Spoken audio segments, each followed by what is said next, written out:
모세의 신신당부 14번째 시간입니다. 거짓 선지자 신명기 13장 봉독했습니다. 이번 겨울이 시작되면서 기후가 아주 난폭해지는데 그때 예감이 제가 이 금년 겨울은 교회 문을 닫는 주일이 많을 것 같다는 아주 불길한 예감이 들었어요. 근데 제 예감이 맞아지고 있는 것 같아요. 또 요즘은 자고 일어나면 세상이 바뀌어요. 몇 시간만 뉴스를 안 들으면 그건 뉴스가 아니에요.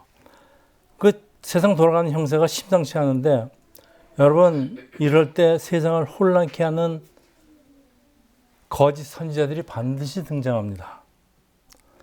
그래서 세상의 종말이 점점 가까워지고 있는 것 아닐까. 사실 지금 지구가 온난화된다 그러는데 이게 온난화되는 겁니까? 그리고 일부 학자들에 의하면은 빙하기가 시작되기 전에 지구가 좀 온난해진답니다. 혹시 빙하기 시작되는 거 아닌가 같은 생각도 들고. 네. 참 저도 이렇게까지 춥고 눈 많고 이런 겨울 참 경험하기 어렵습니다. 그래서 이 말세에 일어난 사건들을 경고하는 예수님의 말씀입니다. 마태복음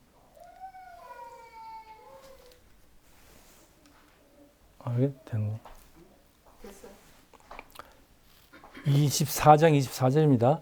거짓 그리스도들과 거짓 선지자들이 일어나 큰 표적과 기사를 보여 할 수만 있으면 택한 자들을 미혹게 하리라. 이사야 5장 20절. 악을 선하다 하며 악을 악하다 하며 선을 악하다 하며 흑암으로 광명을 삼으며 광명으로 흑암을 삼으며 쓴 것을 단 것으로 삼으며 단 것을 쓴 것을 삼는 자들은 화 있을진지. 자, 우리 종말을 살고 있는 신앙생활에서 주의해야 될 것들이 참 많아요. 근데 그 중에서 특히 조심해야 될 것이 있는데 무엇일 것 같아요? 오늘 설교 제목입니다. 거짓 선지자의 말에 당하는 것인데, 한번 현혹을 당하면요, 한 사람이나 한 가정이나 심지어는 한 국가를 파멸로 인도하기 때문입니다. 여러분, 최근에 불행하게도 이 무속신앙에 빠진 국가의 지도자가 나라를 어떻게 망칠 수 있는지 우리 다 같이 경험하지 않습니까? 그래서 오늘 모세의 신신당부를 살펴보면서 오늘 본문은 가나안 땅으로 들어가는 이스라엘에게 신앙의 변질을 막고 신앙의 순수성을 유지하기 위해서 거짓 선지자들, 거짓 종교인들 유혹을 철저하게 근절시키라는 모세의 신신당부입니다. 그리고 가나안 땅으로 들어가는 가나안 땅은 우리가 지금 현재 살고 있는 이 땅 세계와 굉장히 흡사하다고 그랬습니다. 우리가 싸울 적들이 상당히 많이 기다리고 있습니다. 이스라엘이 가나안 들어가서 싸우는 건 싸울 적들이 상당히 많습니다. 그 세계 역사를 통해서 수많은 이단 종교가 등장하지만은 특히 요즘 한국 뉴스로 뒤엎는 사이비 집단들이 있어요. 여러분 잘 아시죠?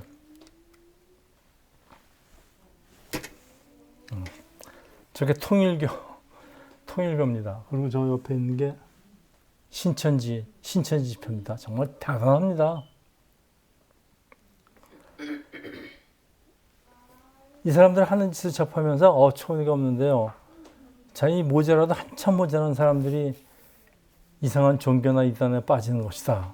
우리 그렇게 생각하지만요. 사실 이들이 겉보기에는 멀쩡해도요. 아주 정상적이라고 합니다. 그리고 상당한 그 교육의 배경도 있고 아주 학식도 많은 사람들인데 이런 사람들이 거짓 선지자의 허황된 말에 속아서 헤어나지 못하고 있습니다. 이거 우리나라 얘기입니다, 지금. 왜 그럴까요? 거짓 선지자와 진짜를 구별하지 못해서 그럴까? 지금도 그렇지만 당시에는 참 선지자를 구별하는 것이 어려운 일이에요. 근데 오늘 본문에 그 방법이 나와 있는데요. 신명기 18장 21에서 22절입니다. 내가 마음속으로 이르기를 그 말이 여호와께서 이르신 말씀인지 우리가 어떻게 알리요? 예. 만일 선지자가 있어 여호와 이름으로 말한 일에 증험도 없고 성취함도 없으면은 이는 여호와께서 말씀하신 것이 아니니 그 선지자가 제 마음대로 한 말이니 너는 그를 두려워하지 말지니라. 두려워하지 말라는 얘기는 이런 말로 우리를 협박한다 그런 얘기예요. 그래서 이제 대처하는 방법은 그 사람들이 무슨 말을 하더라도 증거가 없으면 믿지 말라. 네. 증거가 없으면 믿지 않으면 되죠. 그러나 이 거짓 선지자도 초자연적 능력을 일으킬 수도 있고, 네. 여러분 우리 예전에 그 박장로 교라는 교인데 좌우지간 그 안수하면 병이 낫고 뭐 이런 일이 굉장히 많았습니다. 사람들이 빠질 만도 해요. 네. 또 사탄도 광명의 천사로 위장해 나타날 수 있기 때문에 특히 평신도들은 이런 데 잘 안 넘어가는데요. 믿지 않는 사람들은 잘 안 믿어요. 안 넘어가요. 왜냐하면 하나님 신이 없다고 믿기 때문에 신이 없는데 뭘 믿어요. 그러니까 안 믿어요. 근데 누가 이제 이런 유혹에 빠지는가 하면 소위 말해서 하나님의 이적을 믿는 신앙이 신선한 성도들이 잘 빠집니다. 왜냐하면 계시가 뭐라는 걸 알기 때문에 그래요. 그러니까 거짓인지 가짜인지 진짜인지를 구별하지 못하면 빠져 들어갑니다. 말들 참 잘하니까. 그래서 하나님으로부터 온다는 계시는 어떤 게 있을까요? 여러분 하나님부터 온다는 계시에는 뭐가 있을 것 같아요? 환상, 꿈, 네, 그런 것들이 있어요. 사실 저도 예수를 영접한 후에 신령한 꿈을 아주 자주 꿨는데 도대체 제가 꿈에 꾼 정체는 무엇일까요? 저도 이게 제가 꾼 꿈을 사실이라고 믿었으면 또 사람들한테 가서 간증한다고 그럴 거 아닙니까?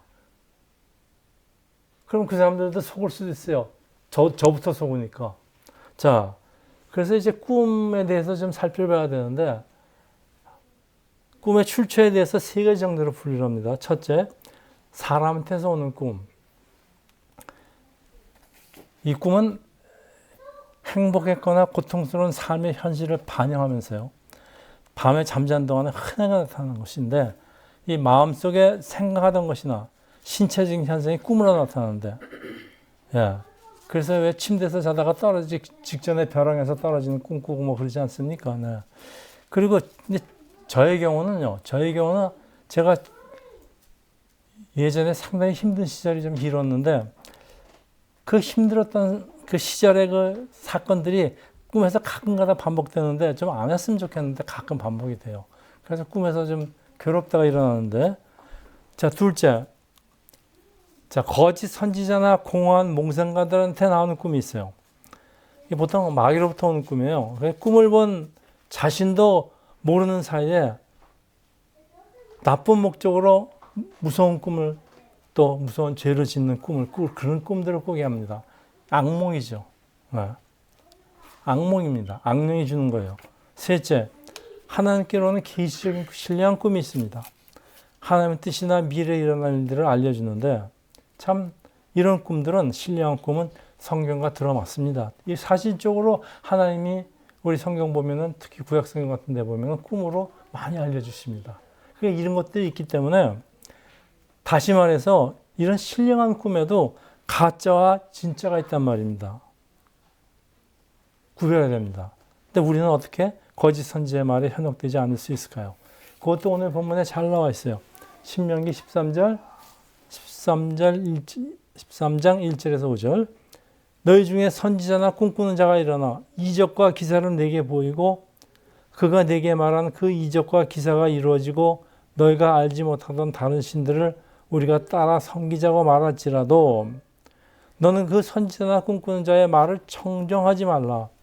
이는 고담이 중요합니다. 목적이 이는 너희 하나님 여호와께서 너희가 마음을 다하여 뜻을 다하여 너희 하나님 여호와를 사랑하는지 여부를 알려 하사 너희를 시험하십니다. 예. 자, 첫째, 꿈꾸는 자의 말을 고지 곧대로 듣지 말랍니다.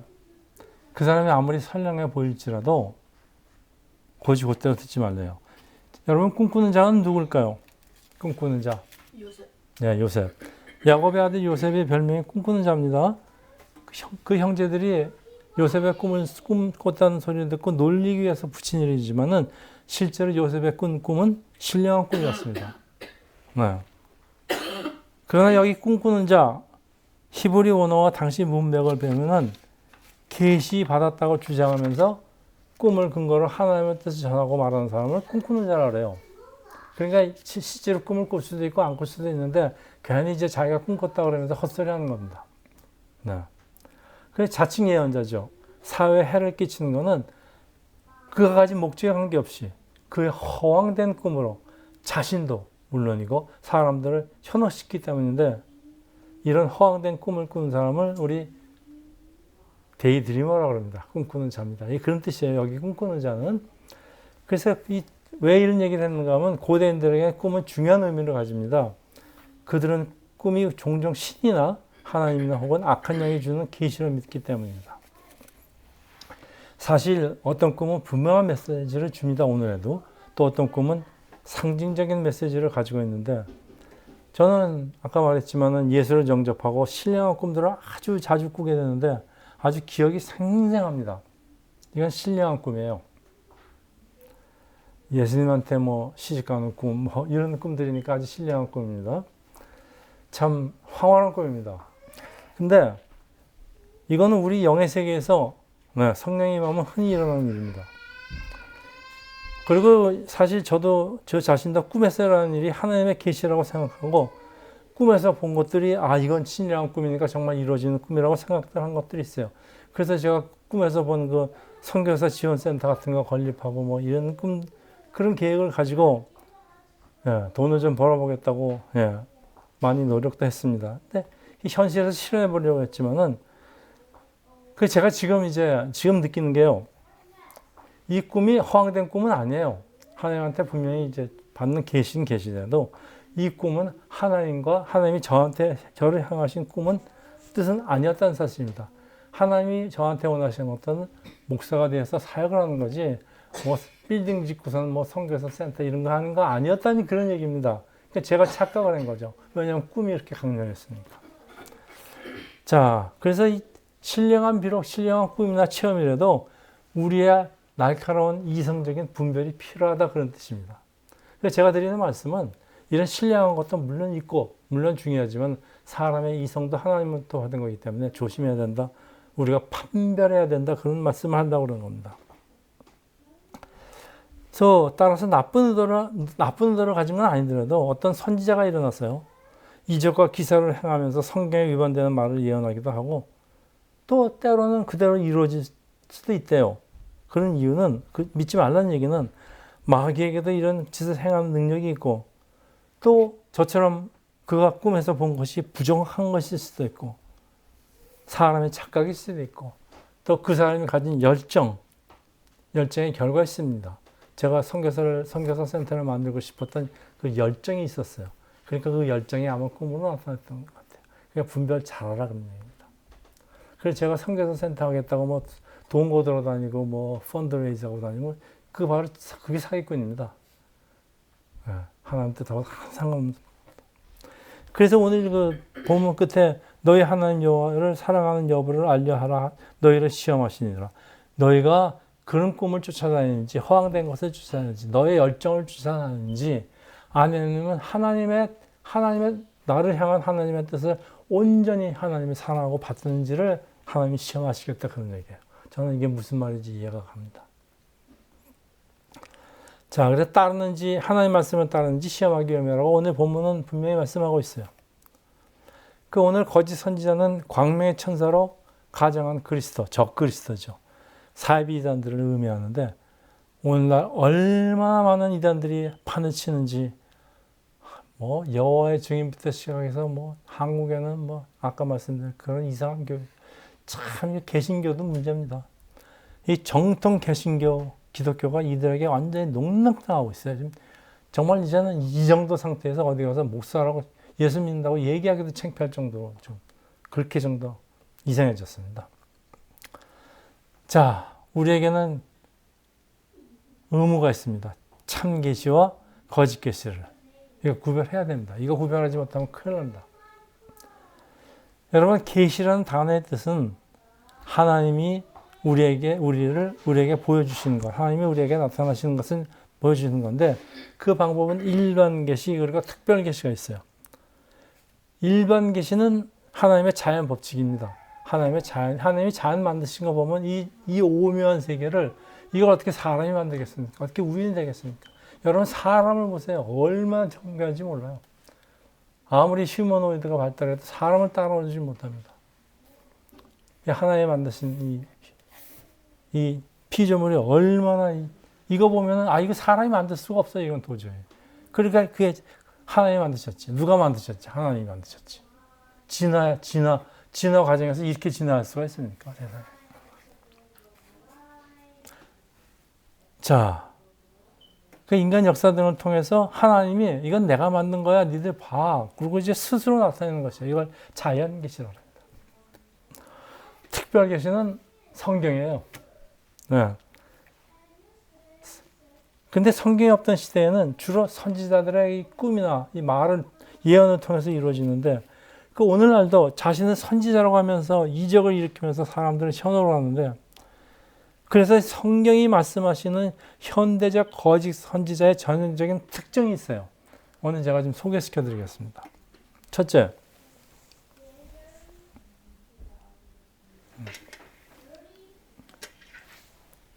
성경보다 자신의 체험과 감정이 기준이 된다. 자신의 체험과 감정이 나쁜 건 아니에요. 자신의 꿈도 나쁜 게 아니에요. 근데 이걸 강조하다 보면은 하나님의 말씀을 오버라이드 합니다. 그러니까 선교사 센터를 짓겠다고 사람들한테 돈을 거들어 다니는 그거 계속하다 보면 사기꾼 되지 않습니까? 예레미야 23장 16절 여호와의 입에서 나온 말을 전파한 게 아니고요. 자기의 묵시, 그 내가 꾼 꿈이라든가 나의 환상 뭐 이런 걸 전했다는 얘기예요. 굉장히 조심해야 됩니다. 나쁜 의도가 있는 건 아니지만 이런 사람들이 있다는 얘기예요. 둘째, 거기 다시 돌려야 돼.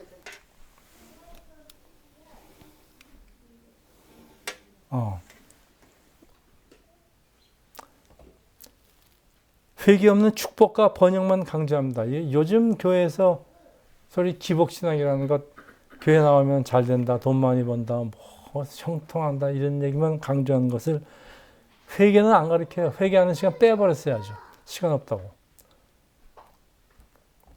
우리 예배에서 가장 중요한 것 중에 예배에서 중요하지 않은 게 어디 있습니까? 근데 회개보다 더 중요한 게 있을까요? 백 목사님, 회개보다 더 중요한 게 있어요? 예배에서? 그렇죠. 하나님 찬양하고 기본이죠.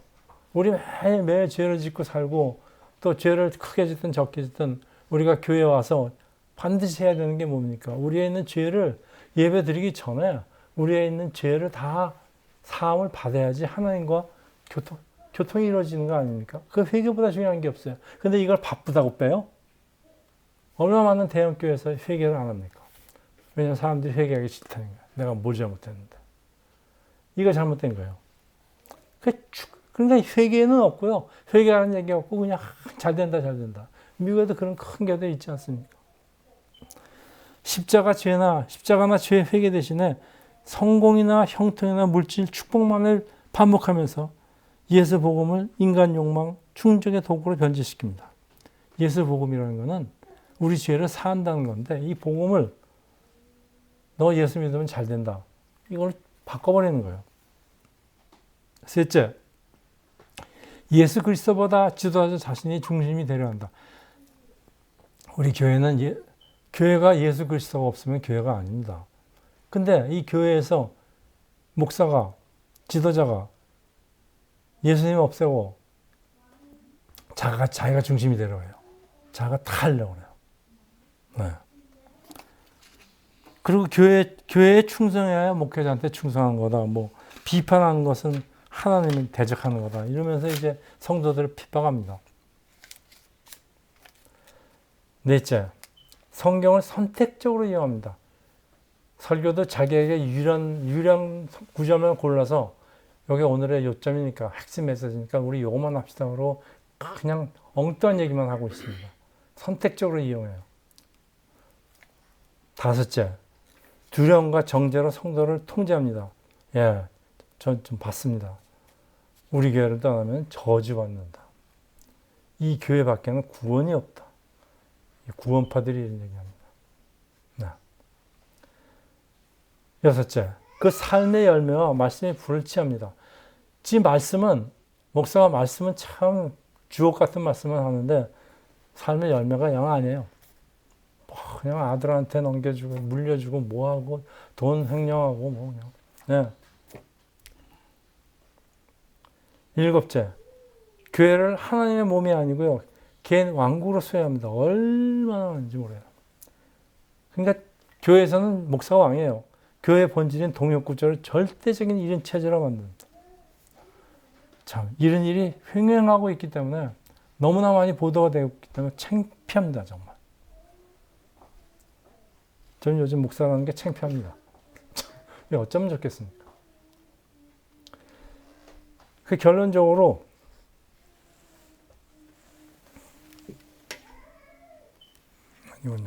결론적으로 거짓 선지자는 항상 이단의 얼굴만 오지 않고요. 때로는 익숙한 언어, 은혜로운 말, 성공적인 모습으로 다져오기 때문에 우리가 구별하기가 없습니다. 딱 이단으로 오면 분명히 알겠는데 저거 이단이니까. 그럼 우리는 어떻게 분별해야 될까요? 자, 여러분 하나님의 계시, 하나님의 특별 계시가 되기 위해서는 몇 가지가 있어야 되는데 첫째, 자, 일시적인 눈속임수가 아니라 창조주 하나님의 권능이 나타나야 됩니다. 예전엔 참 많았습니다. 사람들 세워놓고서는 안수한다 그러고서는 그냥 쓰러뜨리고 쓰러진 사람은 그냥 30분이고 1시간이고 헤매고 있고 손으로 안 쓰러진 사람은 옷 벗어서 옷으로 쳐요. 그러면 안 쓰러진 사람이 어디 있어요? 여러분 이건 눈속임수예요. 창조주 하나님의 권능이 나타나야 됩니다. 하나님의 영광이 나타나야죠. 둘째, 진정으로 자연 질서가 회복되는 현상이 있어야 됩니다. 셋째, 그 목적이 하나님의 임재와 섭리의 증거가 되어야 됩니다. 이는 기적 같은 것들이 하나님의 임재, 또 성령의 임재, 하나님의 섭리의 증거가 돼야지 자기 높이겠다고. 나 이런 사람이야. 나 능력 있어. 네. 이러면 안 된다 그런 얘기입니다. 그래서 여러분, 이제 여러분이 돌아가셔서 천국 갈 때까지 아주 상당한 시간이 남아 있습니다. 여러분이 교회를 몇 번 바꿀지 알 수가 없어요. 여러분이 어떤 목사를 만날지 알 수가 없어요. 여러분 조심하십시오. 여러분이 분별력이 있어야 됩니다. 그 분별력, 뭐 이게 다는 아니겠지만 제가 여러분한테 오늘 조금이라도 이런 증상이 보면 일단 의심하세요.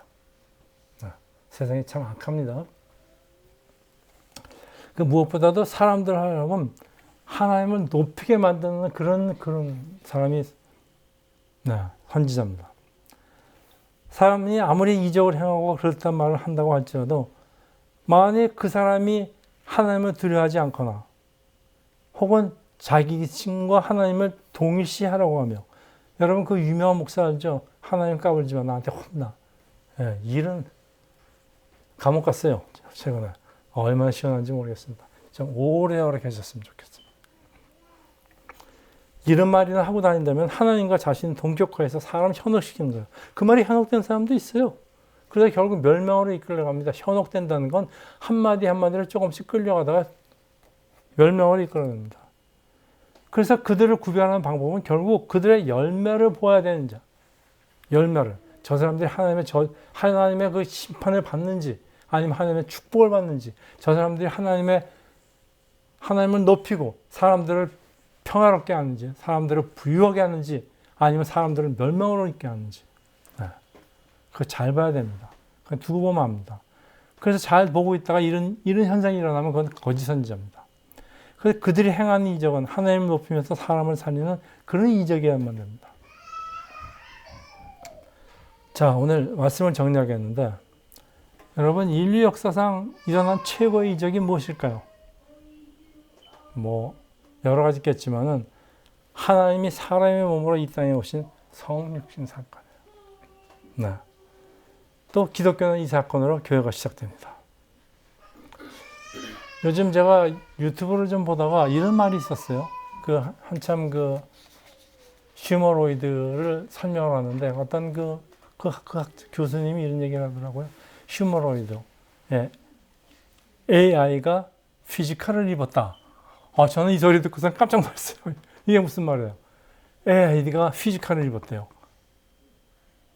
성령이 육신을 입었대요.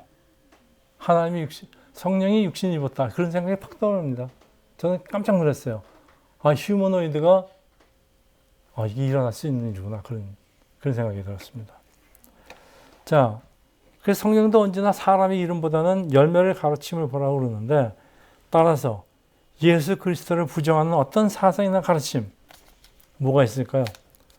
포스트 모더니즘, 이슬람교, 도석신앙, 무속신앙, 이거 따르게 하는 거짓 선지자들의 말을 조심을 해야 됩니다. 여러분 저기 손바닥에 왕자 썼죠? 네, 이것도 실제로 일어난 일입니다. 임금 왕자를 손에 들고 정치를 하던 사람이 이 사람도 결국 망하는데요. 네, 감옥 갔습니다. 오래오래 계셨으면 좋겠습니다. 그걸 우리가 최신 경험하고 있는데 하나님의 위대한 피조물이 한낱 거짓 선지자나 미신에게 자기 운명을 맡긴다는 거 이거 비성경적일 뿐만 아니라 한 인간으로 자존심을 상한 일 아닙니까? 이 사람 자존심도 없어요. 아니 그래서 선거 입사하는데 손에다 왕자 써갖고 나서는 왕이다. 창피하지 않아요 도대체? 도대체 이런 사람을 또 뽑아주는 사람들은 또 뭐예요 또? 정말 문제는 지성도 있고 학식도 있는 사람들이 이런 종교에서 빠져나오지 못한다는 건데요. 여러분 어쩌면 좋을까요? 우리는 못 빠져나와요. 어떻게 하면 좋아요? 답 하나밖에 없어요. 여러분 성경 열심히 읽으세요. 열심히 배우세요. 성경 핵심 메시지가 우리 마음속에서 자리를 잡으면요. 다른 이상한 것들은 우리 마음에 침투할 수 없게 됩니다. 제가 저기 목사 되기 전에 어느 교회에서 큰 교회에서 구역장을 했는데 우리 구역원들 중에서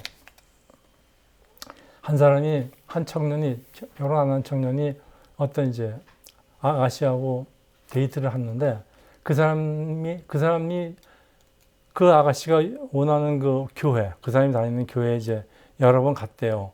그래서 이제 설교를 말씀을 듣는데 자기 마음에 이거 아니다 싶더래요.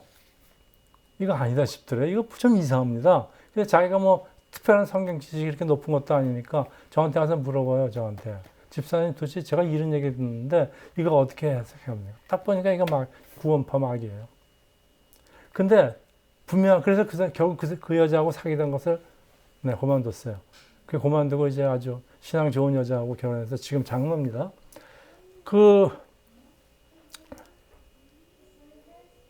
이 청년의 마음속에서 저 설교를 듣고서는 이거 좀 이상하다는 생각이 든 건 그만큼 그 사람이 성경 공부를 했어요. 우리 같이 성경 공부를 했기 때문에 그렇습니다. 그런 것도 없이 그냥 따라가서 그냥 그 말에 끌렸으면 그냥 그 사람도 구원파 되는 겁니다. 그럼 그 사람 인생 완전히 망치는 겁니다. 여러분 그래서 성경을 읽어야 되는 이유는 뭐 수도 없이 많지만은 이렇게 해서 성경을 자기 마음에다 새겨야 된다. 새긴다는 게 딴 게 못 들어가 새겨지면.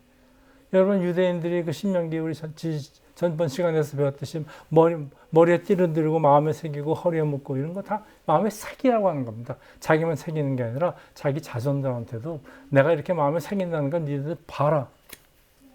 예. 이런 부모님들의 노력이 있기 때문에 오늘 그 2세들이 아직도 교회에 나오는 겁니다. 예. 자, 이 말세가 가까이 올수록 교회 안팎에서 거짓 선지자가 많아집니다. 디모데 후서 4장 3절에서 4절.